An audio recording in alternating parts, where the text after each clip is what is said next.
Okay. And we're back for part 3 of our series called Who Are the People in Your Talmudic Neighborhood?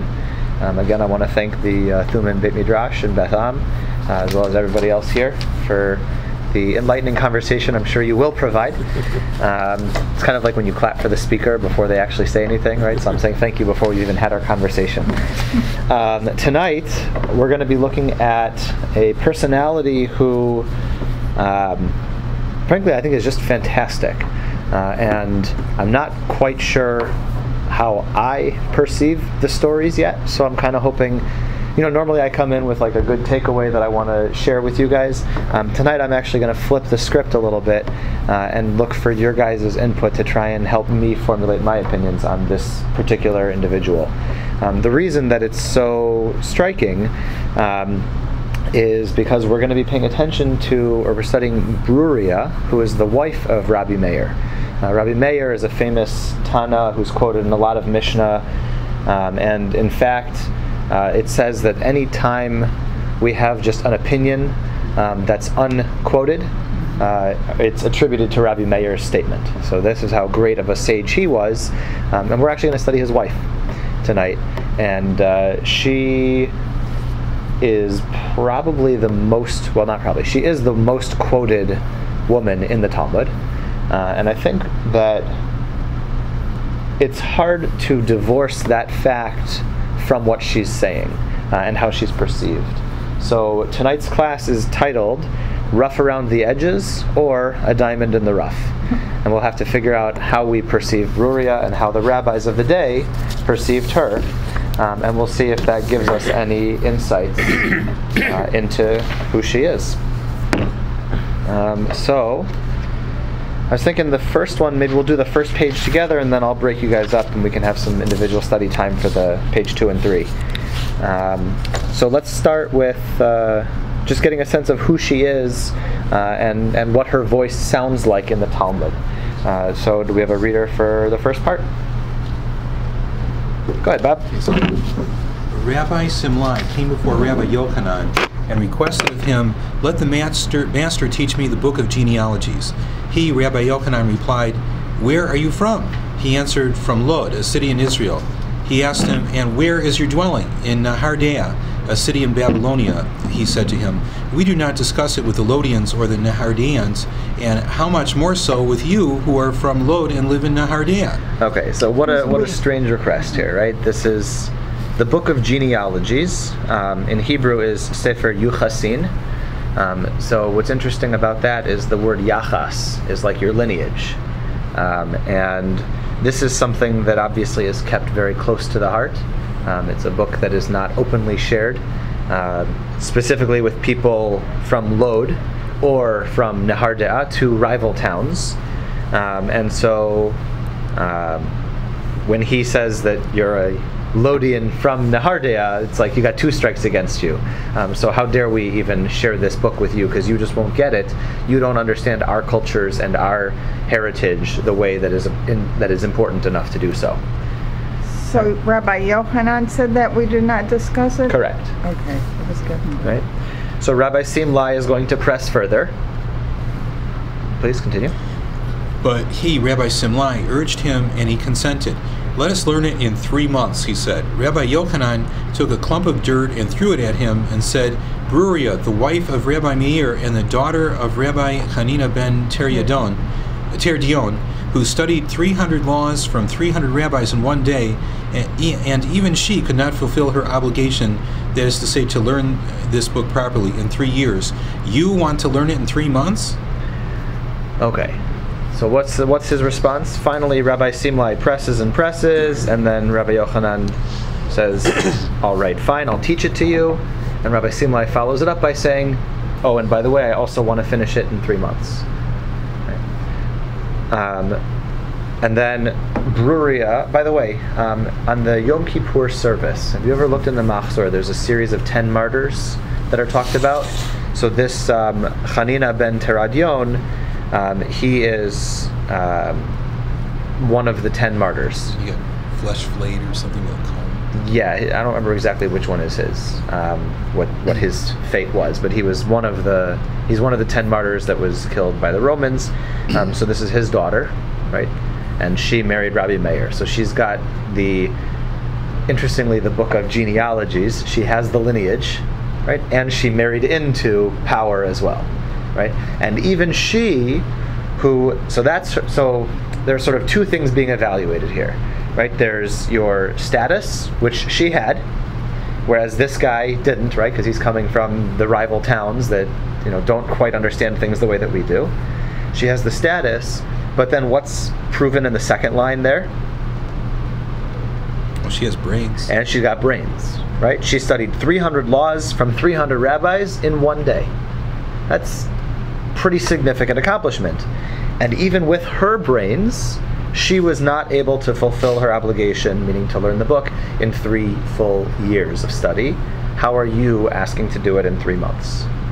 So not only does she have brains, but her brains set the standard. They measure how quickly you can learn from how quickly she could learn. Okay, so now we've set up a litmus test for the standard of study is now Bruria. Okay, so what I want to ask you guys to think about is she viewed in a positive light or in a negative light at this point? Meaning we could frame it. Should I rephrase the question? No. No? I think Okay. it's positive. It's positive because she was so great and she couldn't do it, so therefore how could you even expect to get to that level? Yeah? Is there a way to see it negatively?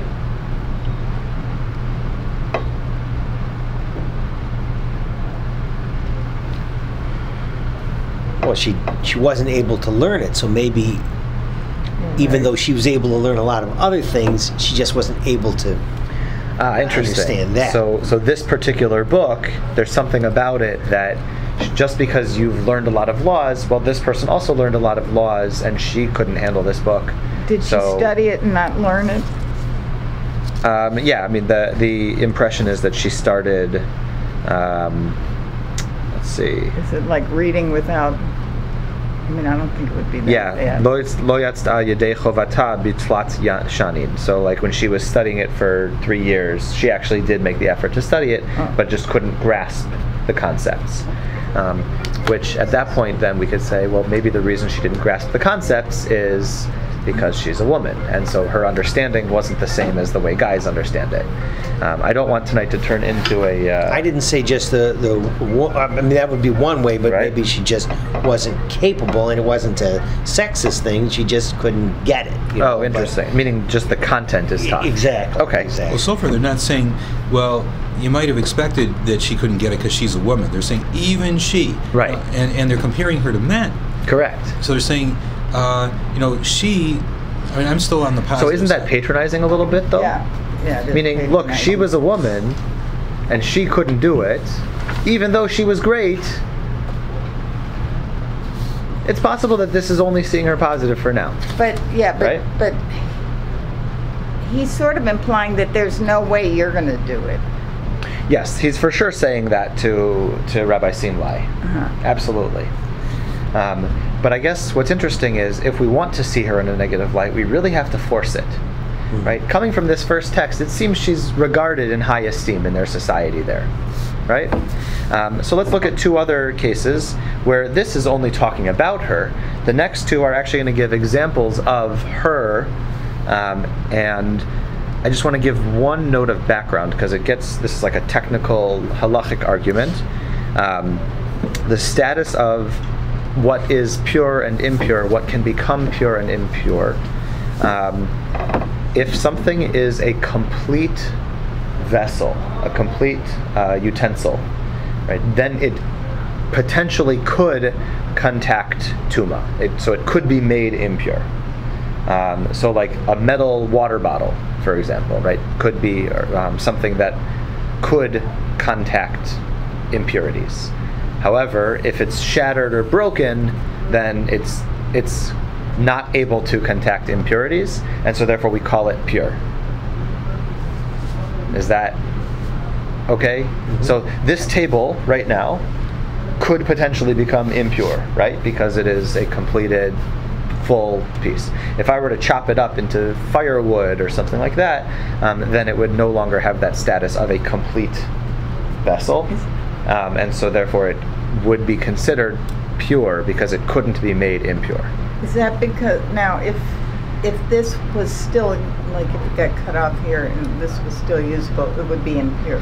But once it's not usable, it can't be impure. So it's not about usable, it's about the completeness of the item. Oh. And then people start to ask questions, well, maybe does its use make it complete or not? That's actually the exact question we're going to have here in two different ways. Mm-hmm. So let's read it through the Talmud's example, and then we'll see how Bruria weighs in on the conversation. So do you want to do the second source, please? A door bolt, Rabbi Tarfon declared it tameh, and the rabbis declared it tahor. Okay, so what is a door bolt? A door bolt is like the... Yeah, what locks the door? Yeah. Okay, so the question is that a vessel on its own, or is that something that... It's just a part of a door. Part of a door, right? But it's also, if the door is wood and it's metal, it's really not a part of the door. So that's the question that we're trying to figure out exactly, right? It was placed on the door. Rabbi Tarfon says it, on its own, is a utensil, right? So it could be declared impure because it is a complete, like, door lock on its own. Like you said, it's two different substances from the door. But the rabbis say, no, it's actually a part of the door, and if you break it off of the door, then the door is broken. Okay? And so then Bruria says, and we get to hear from our superhero tonight, our superheroine tonight. Bruria said, remove it from the entrance and connect it to another one on Shabbat.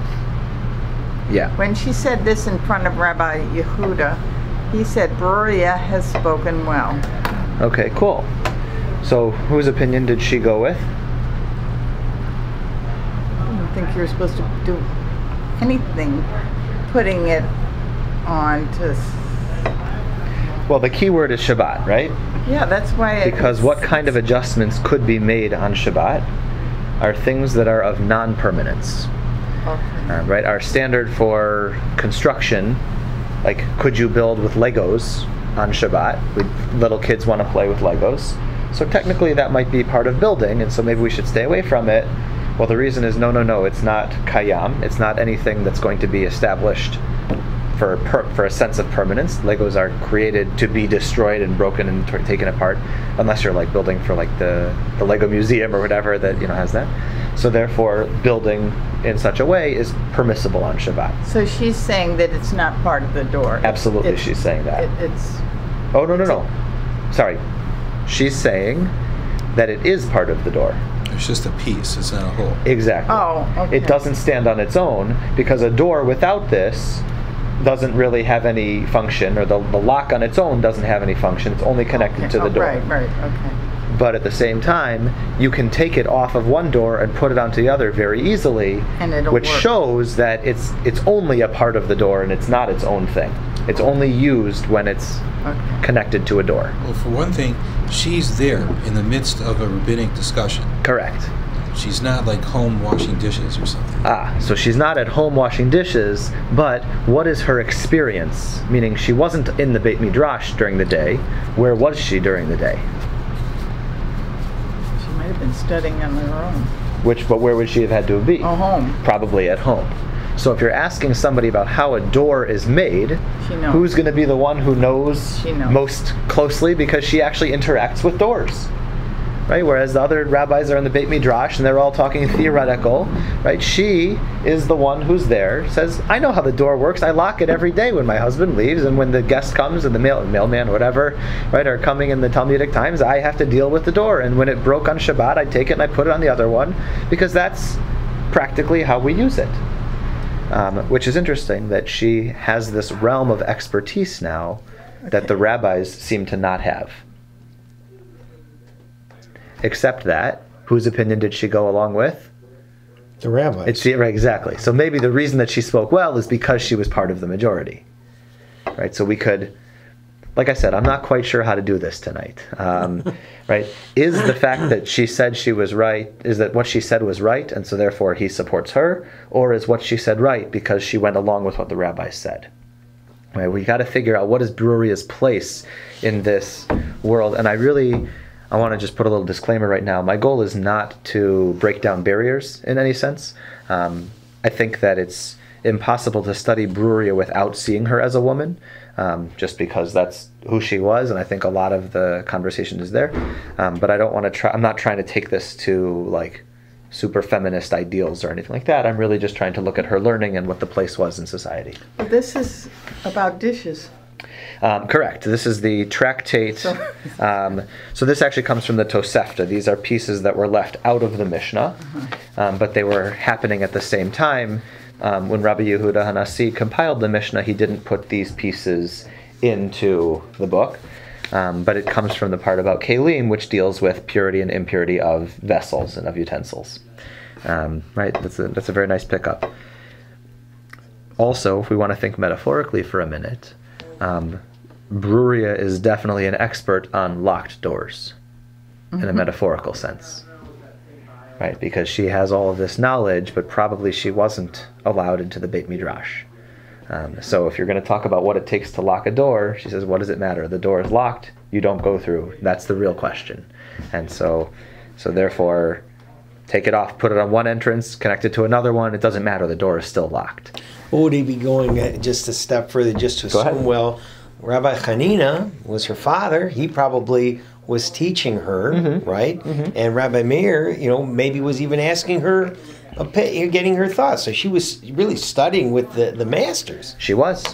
So the part that I don't know then is, so what was her role and relationship as just like a random person in society? Meaning if she was walking with Rabbi Meir, of course they would respect her, right? Rabbi Yehuda seems to give her credence as well. But like if she's just passing on her own, right, and doesn't have those names associated with her, how much would she be valued then? I just don't know. Can we look at one more? I'm still You're confused. Still okay. Tameh is when it's complete. Correct.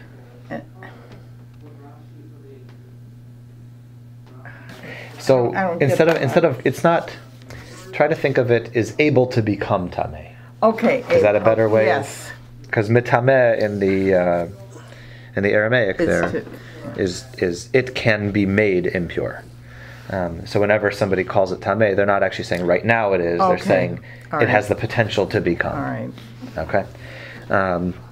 So let's look at source 3 because it's going to give us sort of that same thing.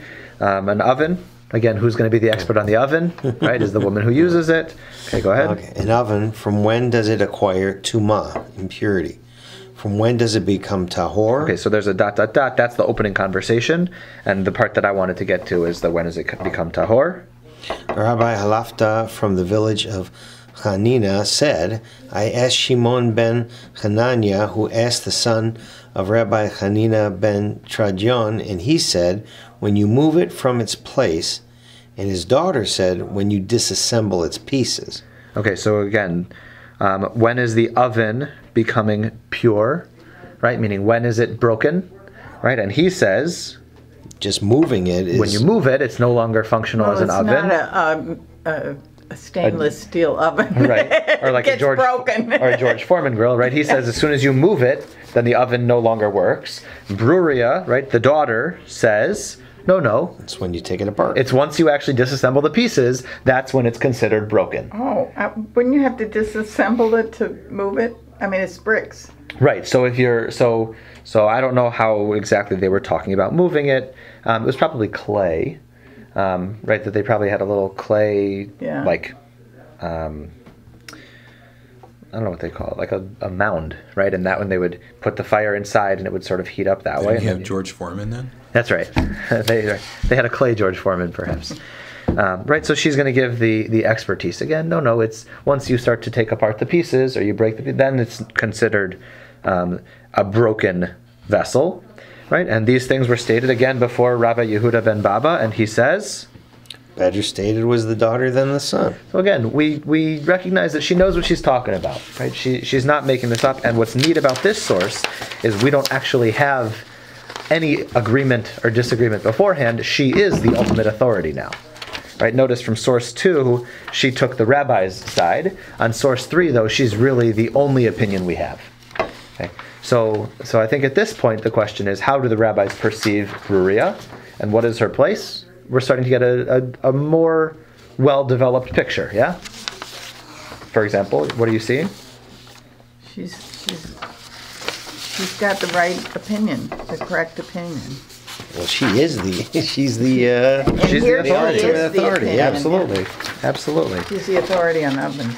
Okay, so since that's the case, we should try to learn about a little bit of her teaching. So we've got 2 stories here. Actually, 3 stories. Let's do 4 and 5. I'll let you guys break up and read it to yourselves a little bit, and then maybe we'll come together for part 6. All right? Okay. No, I was prepping for the next section. Okay. All right, so we got our 2 stories here. Rabbi Yossi the Galilean was once on a journey when he met Bruria. And what's the question that he asks? By which way do we go to Lod? Be'ezo derech neilech lalod. Interesting. You pointed out something now that you didn't observe during. I didn't hear that. I didn't. It's like he's asking her to go to Lod, maybe? Okay, so perhaps there's that piece that he's asking her to go to Lod. And now what is her response to him, though? She says,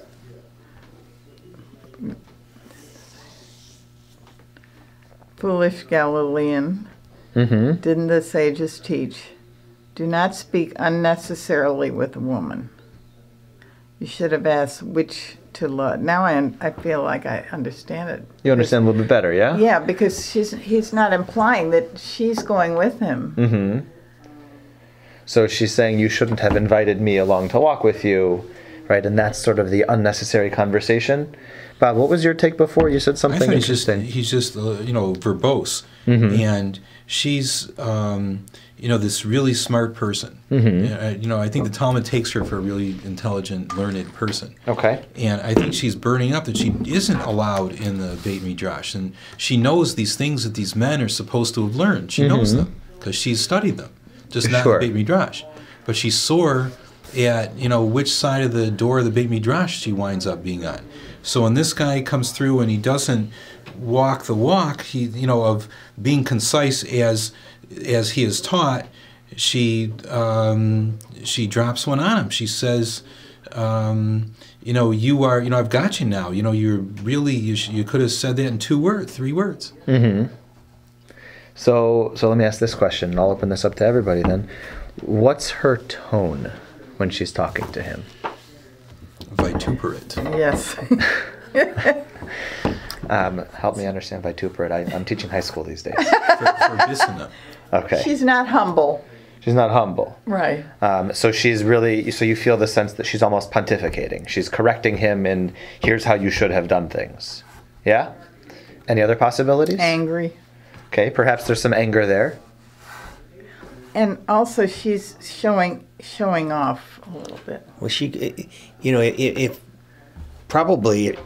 if you shouldn't be going with, I shouldn't be going with you there. That's like, really almost like, hey, correcting, this is a unacceptable kind of behavior on your part to ask me to walk with you. That's just inappropriate. So maybe there's just this genuine, sincere, how dare you, right? The second part of the line is where it kind of gets a little more biting, right? Where she says, you should have asked, be'eza lalod, right? Which to load.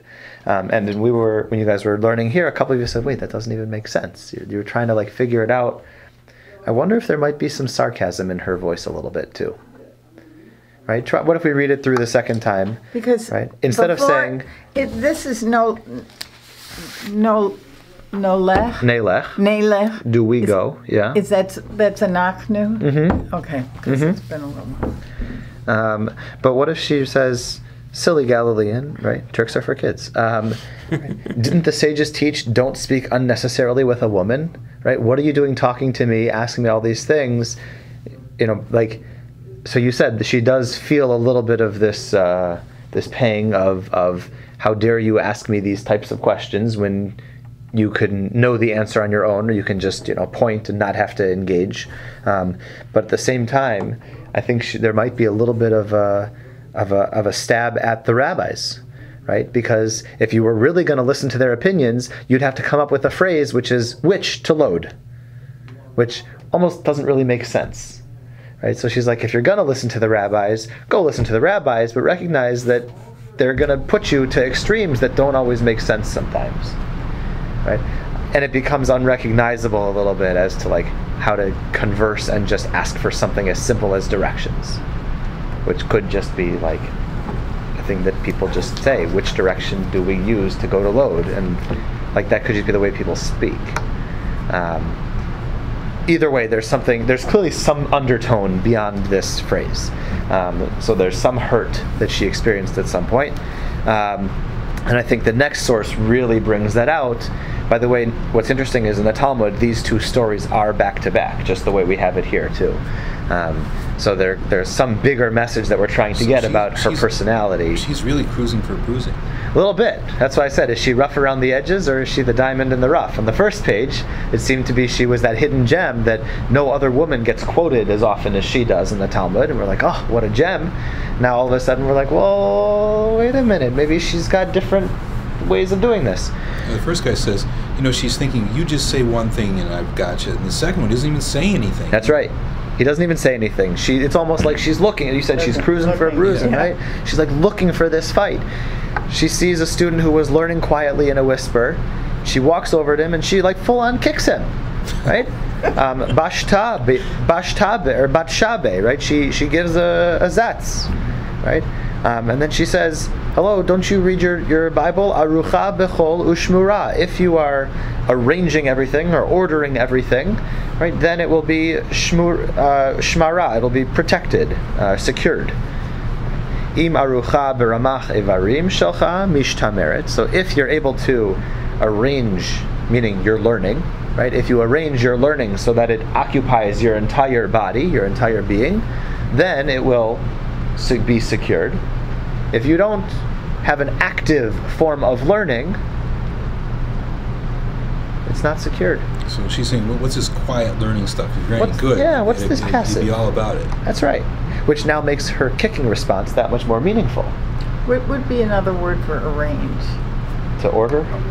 To establish, maybe? Okay, so it's not the fact that he's studying alone. No, I think it's that he's just sitting reading, and she says, that's not using you're not using yourself. Okay. You're disengaging from the text, right? Bruria only seems to know one way, which is like the hokey pokey. She puts her whole self in, right? And that's like you have to engage fully, or else you're wasting your time. And notice her response. She won't just yell at him. She's not content to only tell him that he's doing wrong. What does she also have to do in order to demonstrate her point? Right? She kicks him. She's arranged in all things. That's right. She's 100% engaged in every effort that she's doing. And probably, because of who she was, she had to be. Right? It wouldn't be enough to just speak up. Right? Because a voice might not be, it's just one of the other voices. I'm confused. So okay, go ahead. Was her issue with him that it wasn't some vociferous form of learning? Perhaps. Maybe her issue with him was actually more an issue of herself. Meaning, here I am, this knowledgeable person, and I shout and I scream and I'm not paid attention to, and you, who's a guy who could have the ear of the great rabbis, right, doesn't have to even try for it, and you're sitting here wasting just reading to yourself. Like, use your voice. Let it be used, because you have that gift. Well, apparently she is listened to, to read the first page, but she's kind of sore at her position. That she's heard of, but she's not present in the Beit Midrash. Right. She's not present in the Beit Midrash. And where do all decisions actually get made? In the Beit Midrash. So, except for on rare occasions when somebody happens to be passing through town and says, oh, let me ask Bruria while she's here. Like this. But she's very much an outsider still. She's very much an outsider to their world. So she would not, this behavior would not have been at all that, hey, here I am, and I could be engaging with you, and you're not doing that. It's hard to see it that way. Just, I mean, let's see. Could you? Then what? Then how do you explain the kicking? Hey, here I am. I'm known Oh, as interesting. Like you overlooked me. Yeah. Whoa. Cool. Meaning she walked by and he was just sitting reading and he didn't stop anything. He just continued on his own. Yeah, and when he could have engaged with her. Wow. All right. And if he were speaking out loud, then she may be able to respond and answer those questions and all that stuff too. So it's almost like maybe she saw it as he was avoiding her. Cool. I never read it that way, but I think that could. I would take that. Is it answered or is it? Mishtameret, like shamar, protected, preserved. If your learning is preserved, think about it the way, well, in education there's a big debate nowadays. People say, you have to get the kids up and moving and they have to do more, right? Because if you're doing the activity, then it's more meaningful, they remember it longer, it makes more of an impact. I think she's saying the same thing. If you're going to study, don't just sit and read a book, right? Stand up, shake yourself, right? Give a little shuckle every now and again, pound on the table, do some thumbing around, but maybe, right, get yourself involved. There's a phrase in Shabbat morning, just before Shacharit. It's a beautiful line. At the end of the Nishmat paragraph, it says, Kol atzmotai tomarna Adonai mi chamocha. Right? All of my bones will cry out, or will say, who is like you, O God? And I think that image is oftentimes our metaphor for prayer, right? That we, if you ever see like the movement as people are praying, and if they're really into it, right, they're trying to engage the entire body. I think that's a very real feeling in Judaism, in like traditional strands of Judaism. So I think she's saying, don't just limit it to prayer, right? It should be throughout all of your endeavors. You should always be fully engaged, and that's the way to secure your learning. To not let it just fall aside through reading a book. You read a book, you forget stuff, but if you're talking it out, having a conversation, it stays with you much longer.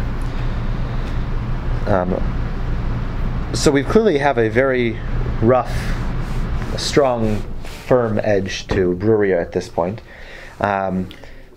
Wouldn't her family have had all these people from the Beit Midrash for Shabbat dinner? And she would have heard... I don't know if the women at that day sat at the dining table, if they went to the kitchen while the men... I don't know. I don't know. Maybe the men went to the Beit Midrash too. Like maybe they just ate with the families and then all left. I don't know. I wasn't there. Oh, wow. I'll try to think about my last Talmudic Shabbat dinner. I don't know. I don't know what the arrangements were like. I'd have to talk to someone who is more of an anthropologist, anthropology background. But anyway, we do have this next source is actually a neat interaction between her and her husband, and we're going to get to see what their interaction is like a little bit.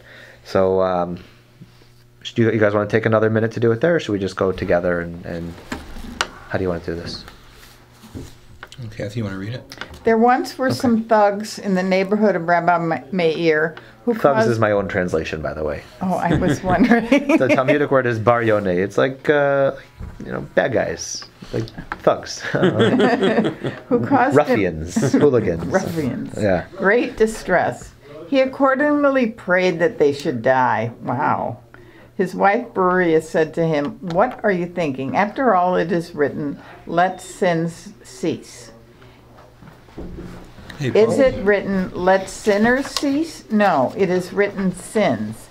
Furthermore, look at the end of the verse, and let wicked men be no more. Since the sins will cease, there will be no more wicked people. Rather pray for them that they should repent, and there will be no more wicked people. He did pray for them, and they repented.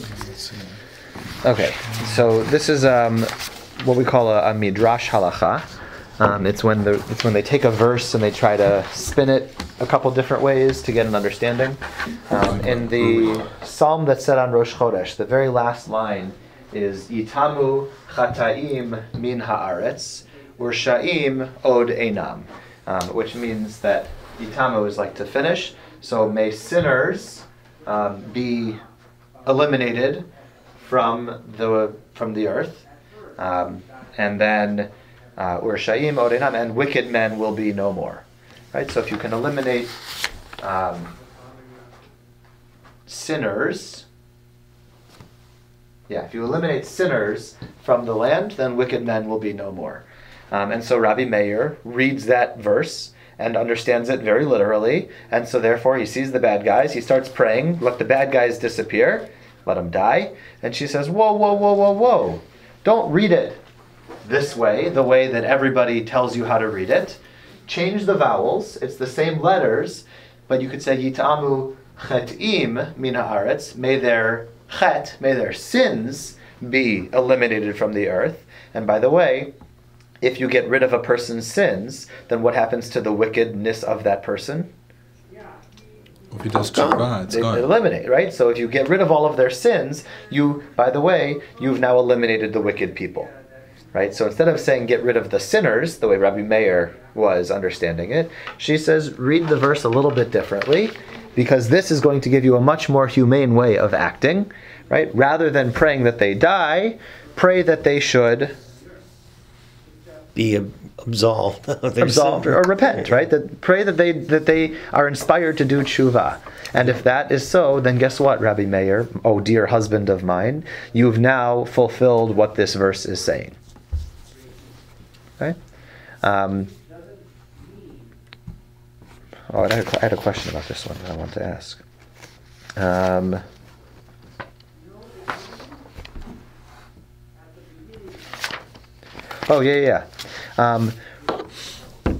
So I guess what's interesting about here is now we have finally Rabbi Meir and Bruria dealing with the same situation, right? So what is Rabbi Meir's approach to dealing with people who he dislikes or who seem to be causing him trouble? Kill them.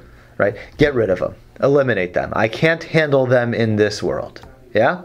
But as opposed to Bruria?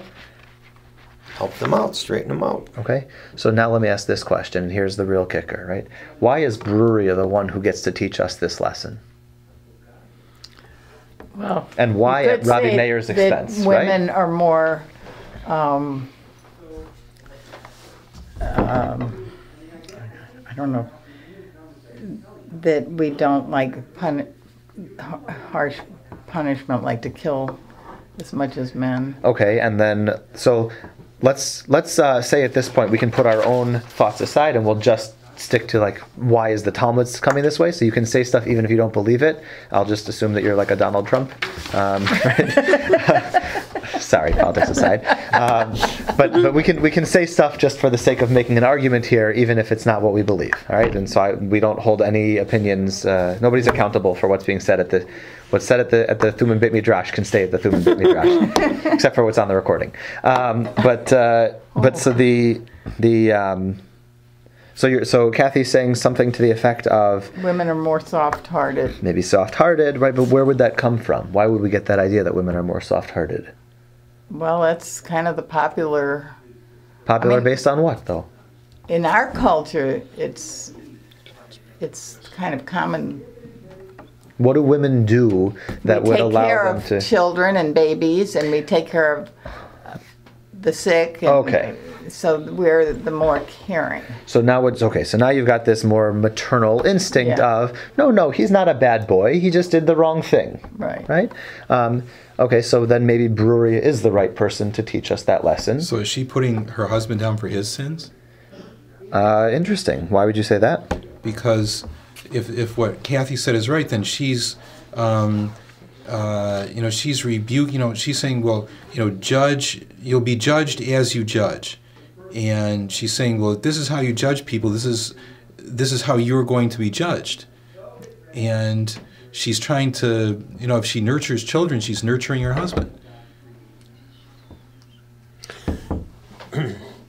Okay. But it's written, let the sinners cease, not the sins. So would this have any reflection on King David having written the Psalms or anything from a man's perspective of saying that. Oh, interesting. What is the word sinner? I can't find it. So in the Hebrew here, you have to look right where it says Tehillim Kuf Daled, right in the parentheses. That's the start of the source. Okay.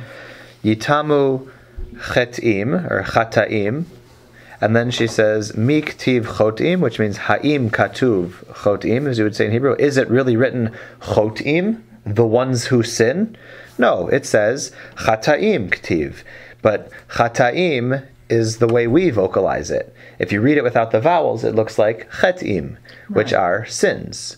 So it says sins is written, not sinners. You're misvocalizing the word.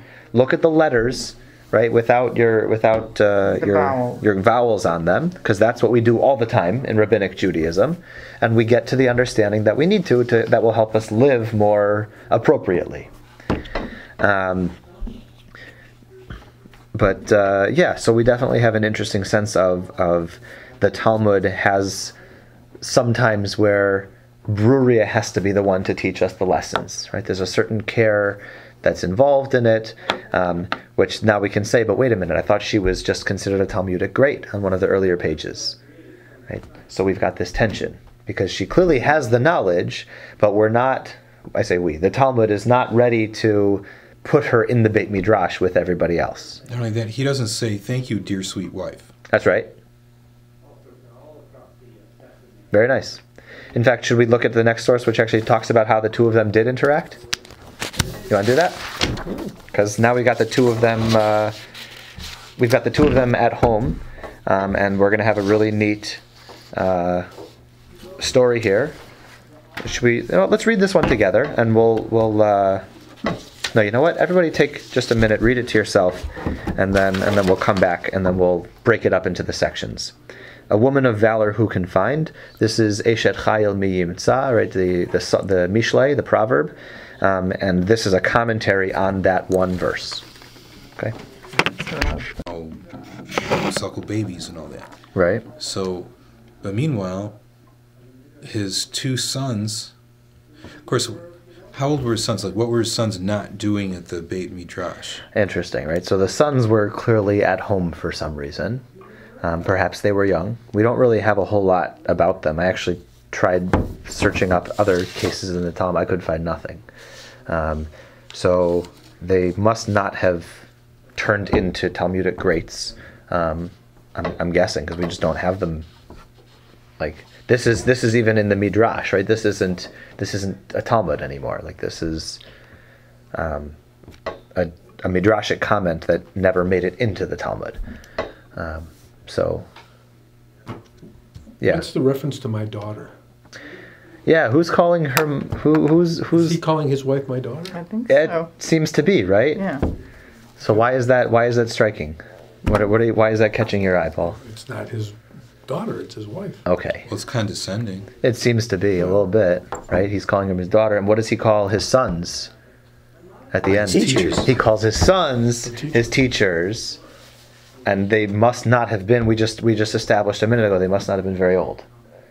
So even at their young age, he still considered them to be his teachers, but not his wife, who we know, by the way, in just the previous source, in fact, was a pretty darn good teacher, right? And she gave him good lessons to follow about different ways to look at the world, but he didn't seem to appreciate that in that way.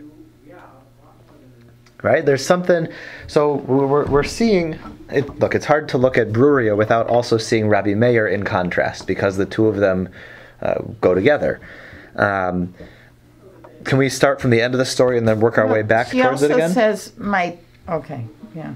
Well, and how does she refer to him? My teacher. Right. So she's not still my husband. So she still demonstrates the respect in that direction, even though she has her gruff that she's carried with her a little bit. At least to her husband, she still is respectful, right?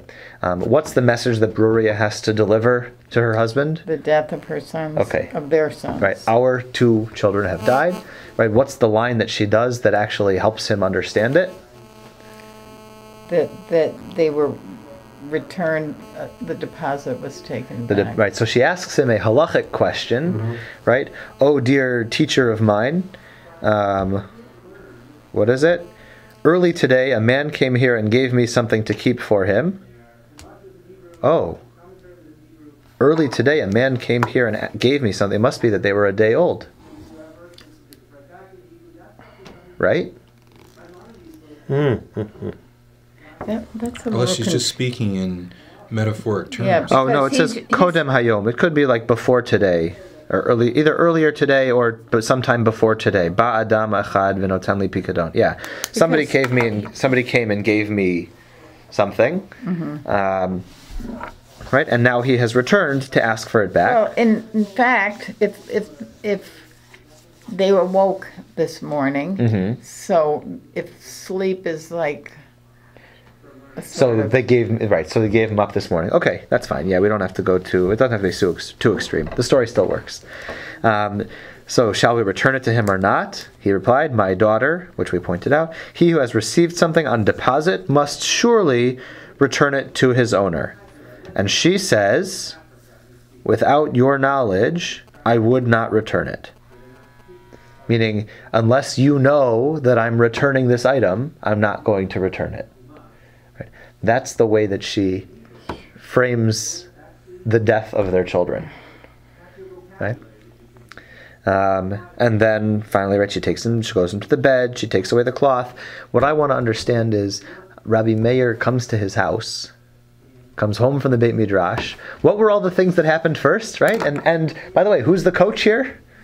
Right? Bruria is clearly the guide. And what does she do for him? Right? So now we'll go back to the beginning of the story. He comes home, and first thing she says is... He asked, where are my sons?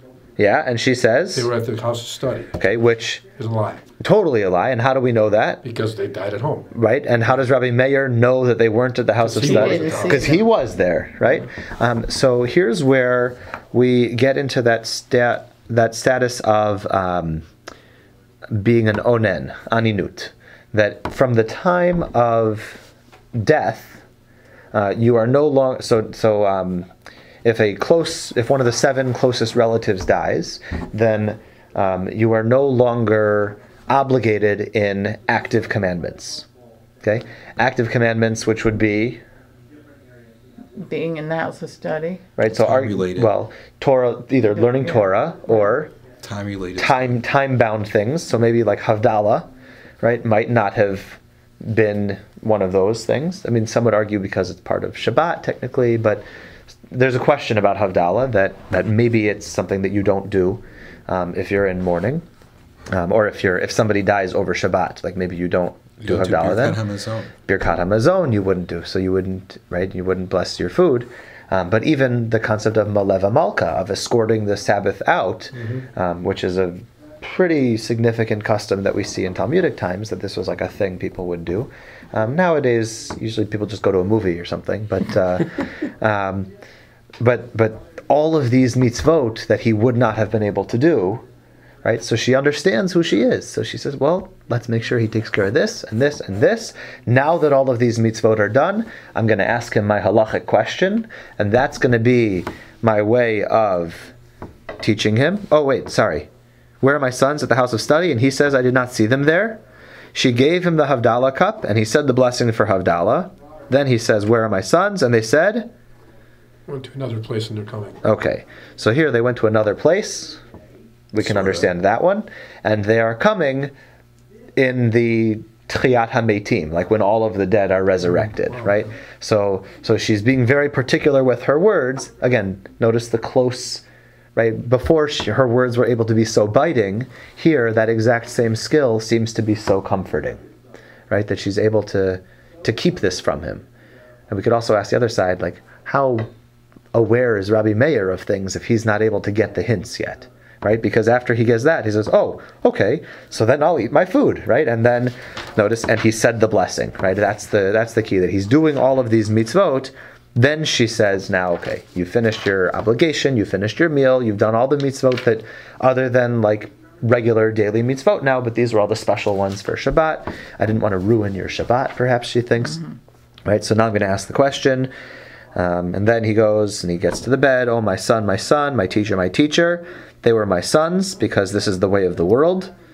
But they were my teachers because They gave light to their father's face through their knowledge of Torah. I guess, yeah, they must have been at least a little bit old Yeah. to be able to teach. More than a day. Yeah. You know, it's a little curious. We just established before that she's in the home. You know, these stories show that, you know, with the lock, you know, with the bolt on the door. Right. You know, so she's, her skill is home skill. Yes. But her sons were under her care at home, and they died, and he doesn't say anything about, you mind telling me what happened? Right. Well, she's very protective of him. Say more. What do you mean beyond? What do you mean? He doesn't, he just accepts that they died. They were with the mother, and he came home, and they're dead. He doesn't ask anything about it. Oh, interesting. Okay. Is that just like not his world, perhaps? Like he just is at this place of, this is what happens, and this is how you deal with it. And I don't know, but if all this came in order, then we've already established that her bailiwick is the house, you know, is the home. And that's her, you know, she picks up all these things at home. Either, you know, studying with her husband at home or with her father at home or whatever. Maybe in those days people were, it wasn't uncommon for babies or children to die. I mean, it just doesn't seem to be important to the story, but then again, he, you know, she's leading him around by the hand, literally. But she's protecting him. So it seems to be she's protecting a little bit. It might also be that in the home, Bruria got to take charge, right? In the Beit Midrash, and this was like her concession, meaning she had all this talent and all of this skill, but she knew that she couldn't go to the Beit Midrash. But the second you come into my house, right? This is my house, sir. Like I teach the Torah in our house. You know, maybe, I don't know. And I'm going to teach it the way I want to teach it, which is, again, with my entire body, right? I'm not just going to tell you that. I'm going to walk you over, right? We're going to go and experience this. You're going to see it.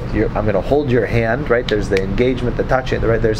So again, we see this whole, like, there's no halfway about her. There's no part way.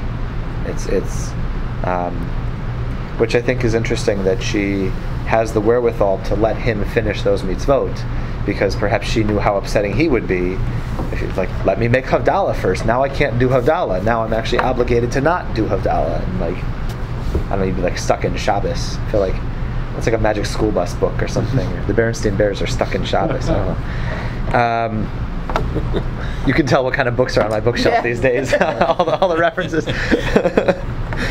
Great one. Is it A year and a half ago, I'm quoting Aristotle and Plato, and now it's Magic School Bus and Berenstain Bears. I got here late. So Yes, sir. Is this Bruria the same as the Bruria here?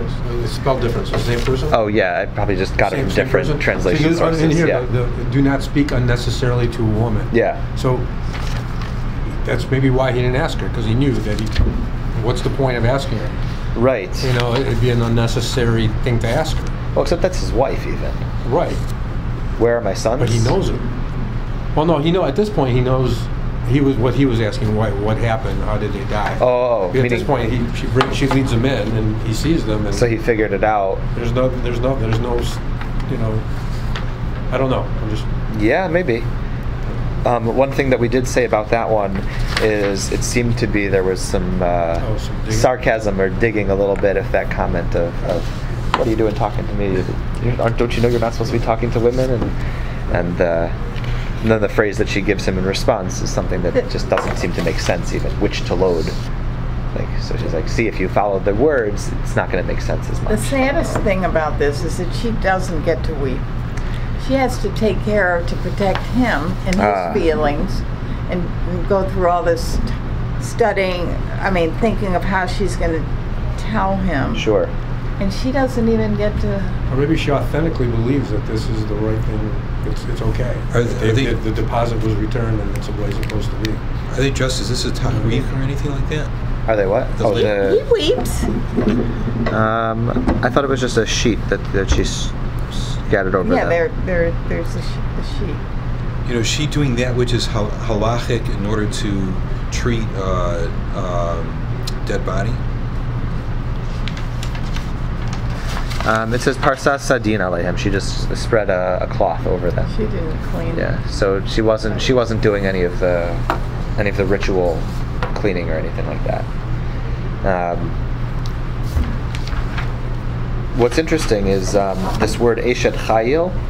So oftentimes we say chayil is like strength or anything like that. Very often I think the word chayil seems to be like the ability to multitask, especially if you look at the rest of the psalm where it describes all of the different things that a woman of valor is able to do.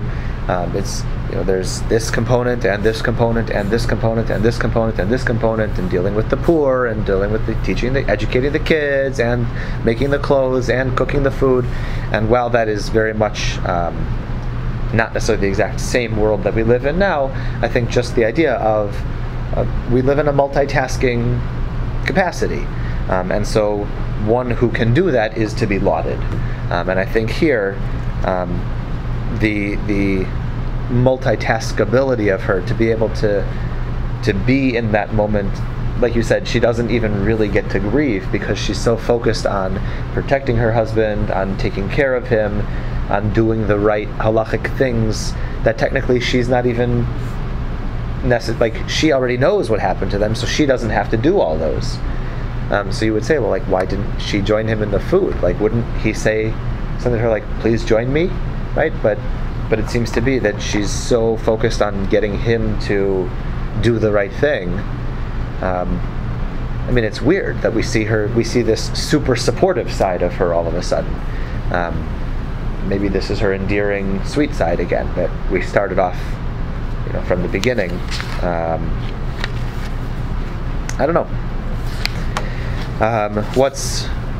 So here's the part. Remember how I said at the beginning I was going to have you guys help me a little bit with this one? Because here's where it really breaks down. And I even, believe it or not, this was an intentional choice. That if you look on the back page, so source number 7 is clearly the same format, the way I format all the rest of them, and then 8, 9, and 10 look a little bit different, right? The boxes are a little bit imbalanced.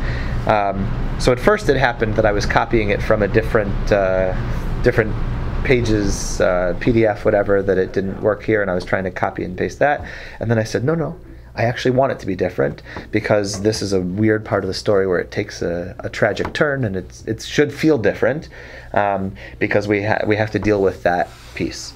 Up to this point so far, how would you guys characterize Bruria and her place in the... Oh, don't read it yet. Oh, please don't read it yet.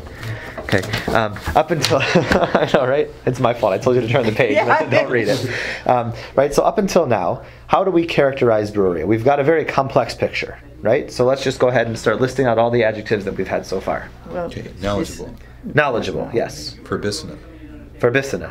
What? Confident. Bitter, right. Protective, and in this case, I would say she was humble. Okay, so we do see a sense of humility, absolutely, yeah. Emotionally strong. Okay, sure. Right. Overcoming adversity, right, or dealing with a lot of adversity, right? She was resilient, absolutely. She doesn't take fools lightly. She doesn't take fools lightly. I mean, there wasn't a fool, but the student was... Okay, meaning she has a high standard of living and holds others to it. Yeah. Okay. She's headstrong or present or something like that. Okay, absolutely. Yeah. And she even has areas of expertise, right? It's not just that she's knowledgeable, but she has areas where she is the expert even. Yeah. Right, and I think that feeds into that headstrong presence that, when you're in my domain, then I get to be in charge a little bit. And the Talmud recognizes that, right? They defer to her the way we saw in the first one with having her weigh in the same side of the rabbis. But even for Rabbi Yehuda to come out and say, see, Bruria is correct, that's a big step. But then we have that other source where she rules all by herself and we have no other opinions. She's the only one there, and so we listen to that opinion. But again, we only listen to it because Rabbi Yehuda comes in afterwards to say she's right. So on her own, she's not necessarily able to have that clout, right? And I think that the struggle that we experienced so far with the texts And like I said, this might not be as fulfilling as some of the other sessions because we can walk out of there with like our nice compact, 4-word, 5-word statement. I think the statement tonight is the rabbis didn't know what to do with this. You got this really knowledgeable woman, and that wasn't, like, it just didn't fit with the times. And they didn't know what to do with it. And I think that's part of the struggle that we're feeling here tonight is like, I'm not even so sure how to teach this woman. Like, you can't not teach her. If we're talking about Talmudic personalities, she is definitely a personality, right? Like we got enough of that there. But if we talk about in the societal times, like you want to be able to fit in, but sometimes you just can't fit in because you're just so different and you play by very different rules. And so how to navigate that tension, I think, is really, really tricky. And so what we're seeing in the Talmud, I mean, like some of these sources tonight, if you go through, a lot of them didn't even make it into the Talmud, but they were exactly the same time of the Mishnah. She certainly is not going to be in the Mishnah, right? But we give her a lot of credit because she did have this learning, and she did come from one of the great martyrs, right? One of the Hanania ben Teradion. I mean, Hanina ben Teradion. He was one of the 10 killed at the road. This is a powerhouse lineage here that she's got, married to Rabbi Meir, but we just didn't know how to codify her and how to involve her in the conversation. So we didn't want to ignore her entirely because she really had some greatness to her, but what does that greatness look like in a society where women just, not even to say they were second-class citizens, they just weren't a part of things. Like they just had other responsibilities. You just had like separate realities sort of coexisting. And I think that what's going to end up happening, and the ultimate conclusion that we have to Bruria, really reflects that we just didn't know what to do with her in this time, and so the Talmud sort of reaches an impasse.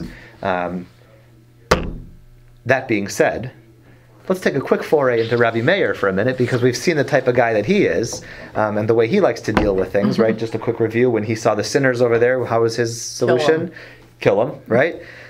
So Rabbi Meir used to scoff at transgressors, right? This was his it was like his favorite pastime.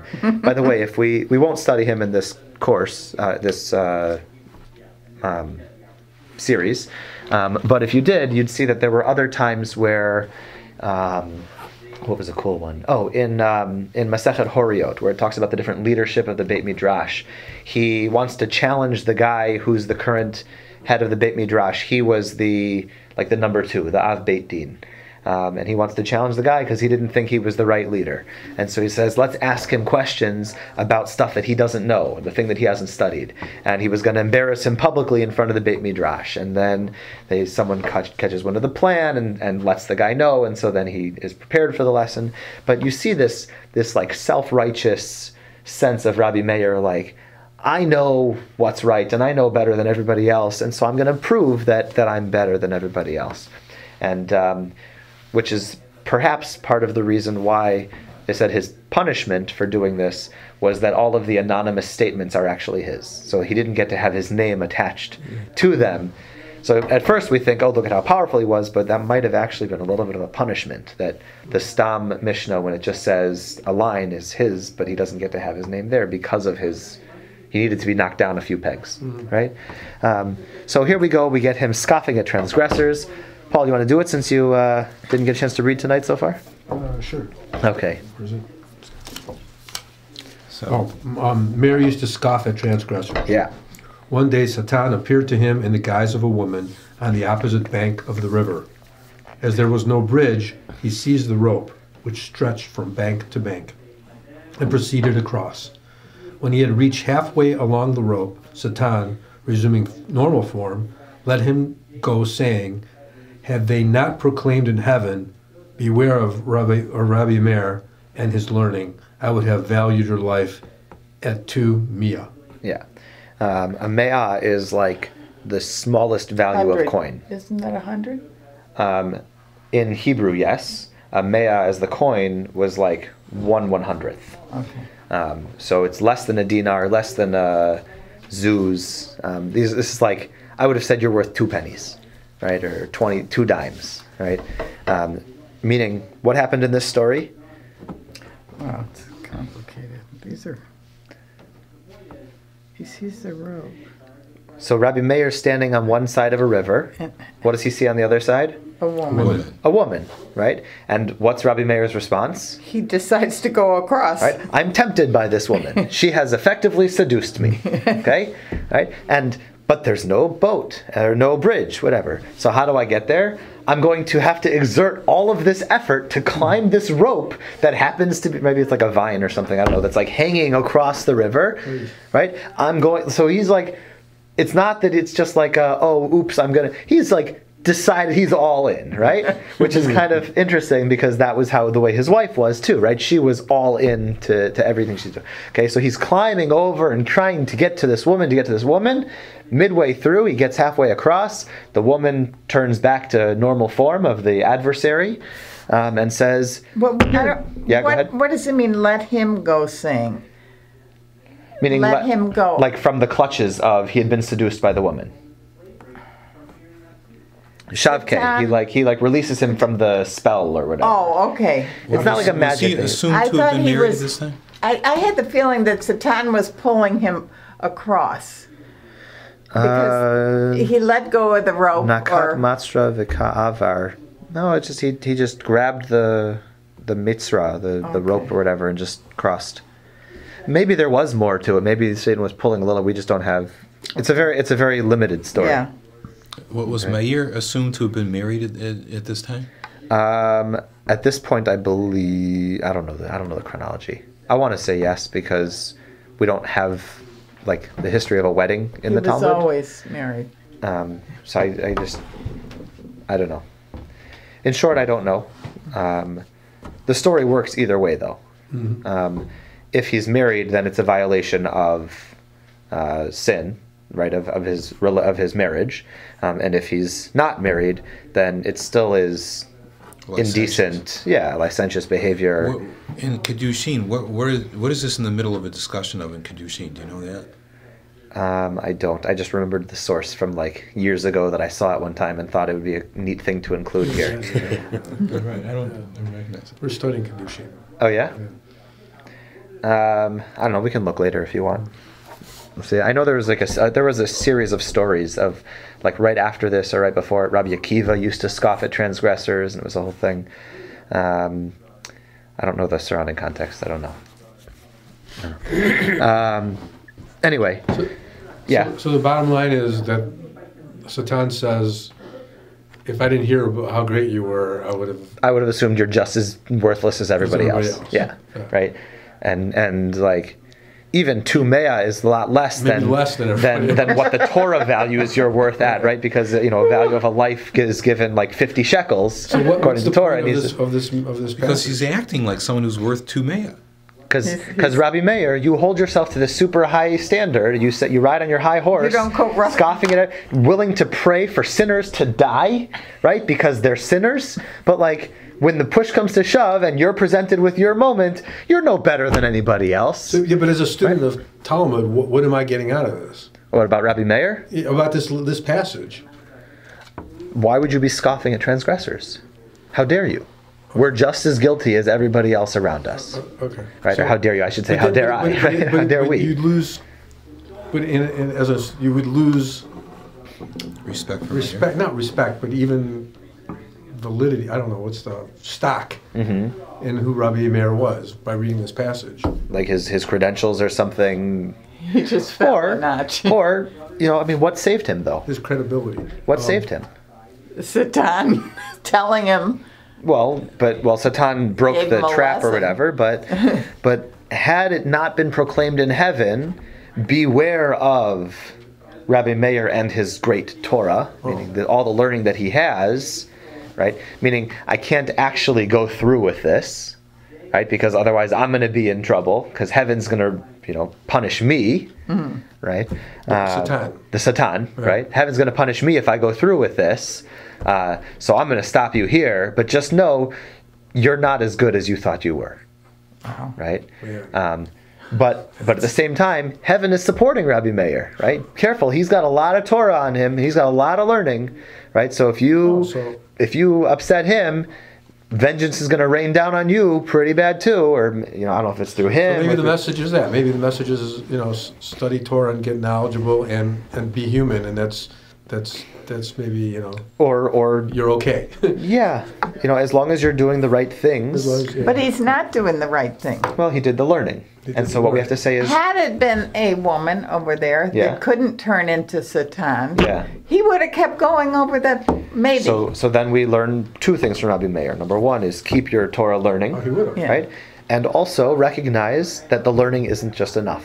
Right. Yeah. Right. Yeah. Learning alone does not save you. So that's a second woman that manipulates him, that pushes him around. It's a man. Okay. So he's got a weakness. Okay. I mean that's every movie that ever exists, which is they're not playing on make believe. I mean they're tapping into a very real sense of Shakespeare. I mean, like every piece of culture has a man. I mean, Samson and Delilah, right? Like you have King David, right? Like it's all throughout that it's a weakness.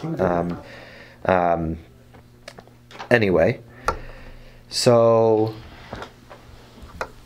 right. So Rabbi Meir is before we said, right, he's very fiery, right? He's got some sort of edge to him a little bit. It might be because he's married to a woman that is so powerful. So which is first, right? Which one is causing which one, and which one is producing the other one? And maybe you have to be this fiery just to keep up, right? Or maybe because he was so fiery, she was a good match for him. Like you don't know which one happened first. Interesting passage. The source number 8 is actually a much longer story, which, if you want, I can sort of summarize in just a few sentences for you. But it was basically Bruria's sister was taken into a nunnery, not a convent. The other definition, a brothel. I was quoting Shakespeare again, right? Get thee to a nunnery. Right, that's the famous line in Hamlet. So she was taken into a brothel, and Bruria was really upset and embarrassed by this. So Rabbi Meir says, "Well, I'll go and see if she's actually bad." So he dresses up as a knight and shows up, or I guess as a nobleman or whatever, and says, and he offers her the money, and she says, there are others who are more beautiful than I am. Why don't you offer them? And so he says, oh, if she speaks this way to me, she must speak this way to everybody. So now I know she's good.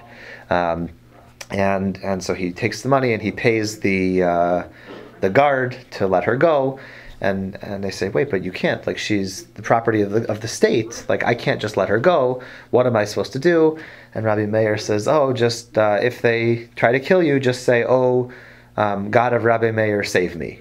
And then they end up finding out that the sister was gone, and they want to execute the guard. And as they throw him onto the fire, he says, "Oh God of Rabbi Meir, save me," and he's saved. And then they say, "How did you know to say this?" And he says, "Because I got the money from Rabbi Meir, and he told me this, and it worked." And so then they started flyering up the town, and they said, all around Rome, like you have to, or not Rome, wherever he lived. Oh no, yeah, they engraved his likeness on the gates of Rome. Okay, and they said anybody who sees him, like, bring him in here. And so Rabbi Meir, right, the Romans were taking over at this point. Right, this is like right at the end of, right at the destruction. Right, so they say find Rabbi Meir, bring him in, and he's hiding and he's running. And so some say it was because of that incident that he ran to Babylon. Others say because of the incident about Bruria. And it's unclear what exactly that incident, right? So that incident is this story that I just told you, which it's okay that we didn't include it, I hope, right? Others say because of the incident about Bruria.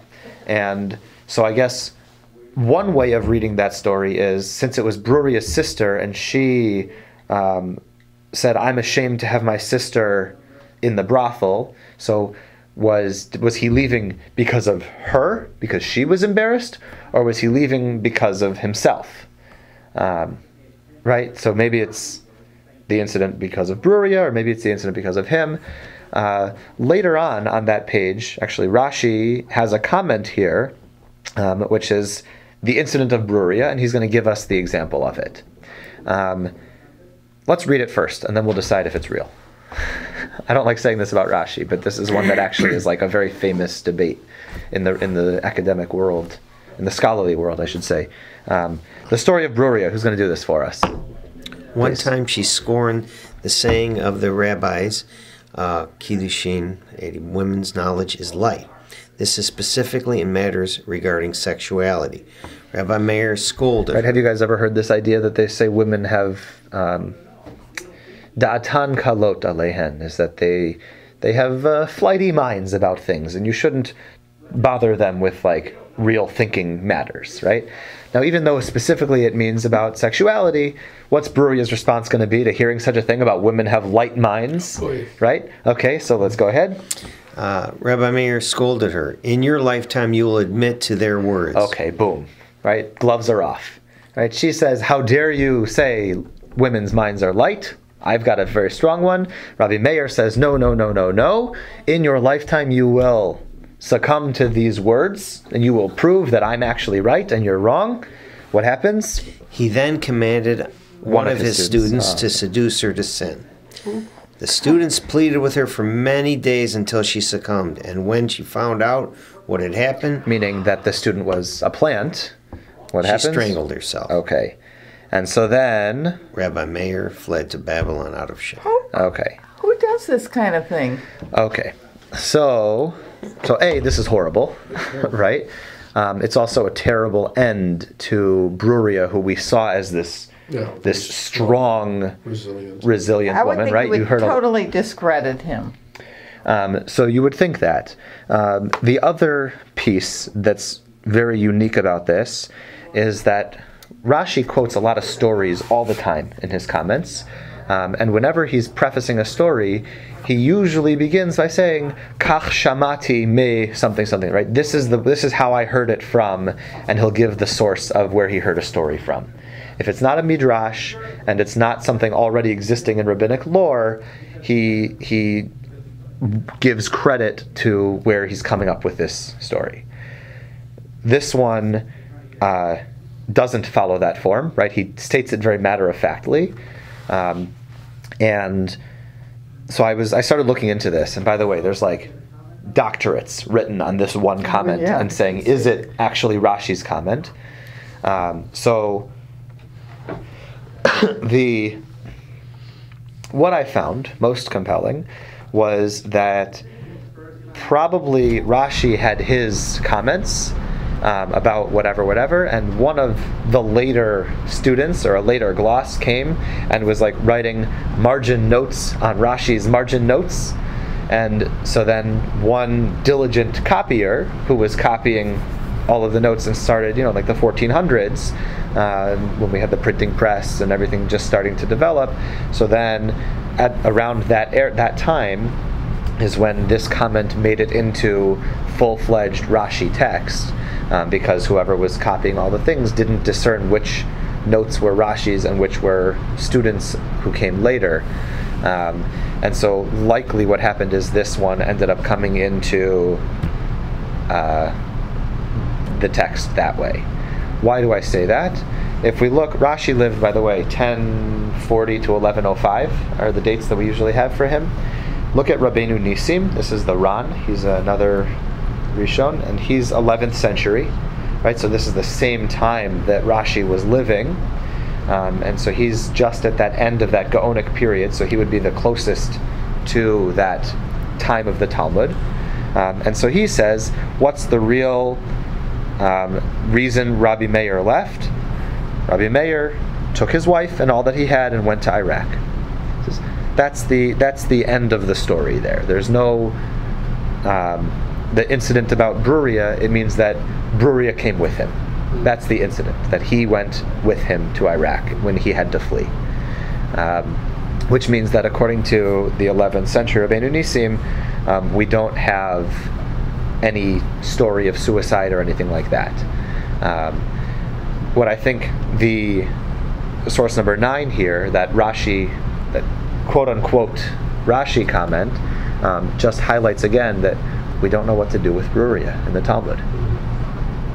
This clearly was a student who was thinking about something, and by the way, it's not out of character for Rabbi Meir to come up with some sort of test like this, right? Because he was given with the test and he failed it, and then like what I told you about the Horio, right? He wanted to test the Rosh Yeshiva there, the head of the Beit Midrash. So like Rabbi Meir puts these tests out, so it would fit a little bit. So is the inference that everything happened except she didn't commit suicide? No, probably that the whole story was a folklore, a folktale. That, hey, we never really know what happened to Bruria. What is this incident? Oh, well, maybe she... So the fact is 10, that he took his wife and all he had went to Iraq. And just to try and explain it, we have 9. Is that the idea? Well, the fact is 8. The Babylonian Talmud. Some say that it was because of this incident that he ran to Babylon. Others say because of the incident of Bruria. And then 10 becomes a truth onto number 8, that Rabbi Meir took his wife and all that he went to Iraq. That's the incident about Bruria. If that one doesn't work, then the reason that he went into exile, really the question they're trying to answer is, why did Rabbi Meir go to Babylon? Right. Why did he go to Bavel? Because he was this great power. Why would he be leaving all of a sudden? Well, Babylon was where the greater scholars were. But not in the 200s. Oh, okay. Right, he's there. He's at the height of Israel, the Palestinian, right. The Palestine times. Right, like he was the Tana, he was the Mishnah there. So this is like just before Temple is destroyed, or maybe Temple is just recently destroyed and being rebuilt in Yavne and Lod and Nehardea and the Galilee, and all these are still existing. Right. So I think that I'm sorry we don't have a stronger end to tonight, but I think it's kind of depressing. Well, because so why would sorry for the pun, but I'm going to leave you hanging here. I mean, that's right. That's is he more authoritative than Rashi? I don't know that he's more authoritative. He said, "Ain't it the tooth?" Oh. I mean, I don't know that he's more authoritative than Rashi. The Ran. If you look in the back of the Talmud, he's got a whole gloss that he puts in there. So Ran Rabbeinu Nisim is called the Ran. So in general terms, when we run into Rabbi Meir in the Talmud, what's his take on some of the argument? I mean, what's his general position on different things from what you've taught us tonight? About Rabbi Meir? Yeah, I mean, like, what did we learn about him in the neighborhood? Well, we're learning about Bruria tonight. Oh, okay. Yeah. Okay. And I think that what we've learned about her is that the rabbis just didn't know what to do with her. Because you also learn a lot about Rabbi Meir too. Right. So I mean, they were married. Yeah. But I think that part of the reason why we learn so much about Rabbi Meir is because of his interactions with his wife. Or part of why we learn so much about her is because of who she was married to and who her father was.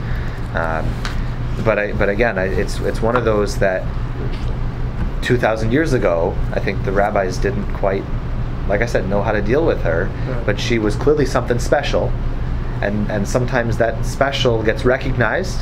Sometimes it gets. But sometimes it gets, if it becomes too strong, you have to sort of quash it a little bit. And I wonder if that might be whatever this student was saying. Well, see, she got what was coming to her, right? I wonder if that might be a little hint of that piece there, like we have to kill her off in some sort of bad way here. So like how do black hats deal with her? I mean, modern Orthodox, I would think would, but I mean, in all honesty, that's not my world. I don't know. Yeah. I think that they would see her I think that they would accept this Rashi as part of who she was. Right. But I also don't know that they would read the sarcasm tone like we did. Oh. Right. Meaning what we were able to see as her fighting the system. Right. How dare you ask me more words than is necessary? Like, we definitely heard the tone in there. They might have thought her as a tzadikah, as a truly righteous person, like teaching the education and the truth. So if you're gonna push her to that extreme, then her entire character is to that extreme. If you let her be a human, then she has faults and flaws, but it also means that maybe this end doesn't have to fit. So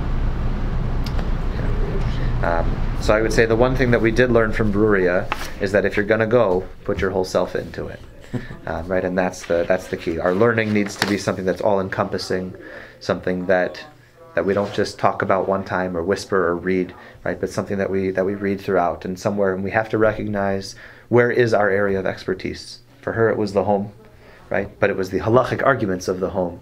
But each of us has some sort of area where we get to be master of the domain. Maybe it's a profession, maybe it's a particular friend group, maybe it's a sport or a hobby. But I think that's where we get to, every one of us gets to be the expert at some point, even when we're an outsider, even when we had to fight down the doors, even when we had to be, right, that we're never fully on the outside, we're never fully immersed in whatever else it is either, right? But we have to involve ourselves and engage ourselves to our fullest. So how's that for a Bruria lesson, right? And would you take that same message to her husband? That he was great, but he obviously he had to learn humility, obviously. Yeah, I mean, that was his right? liabilities. I mean, I think that one of the neat things about the Talmudic characters here is that every one of them has some sort of tragic flaw, right? Which is really neat if you're willing to read it that way. Obviously, some people don't want to read it that way, but I think that the more human you recognize that they are, the more attainable they are for us to be able to learn about them, right? That I could say, oh, that's a characteristic or a trait that I'm going to learn from one of the greats of our tradition, because they're not on a pedestal. I mean, they're still on a pedestal because they've been recorded, but they're not unreachable, right? It gives us hope. So there we get to end with a little bit of an uplift. All right, have a wonderful night.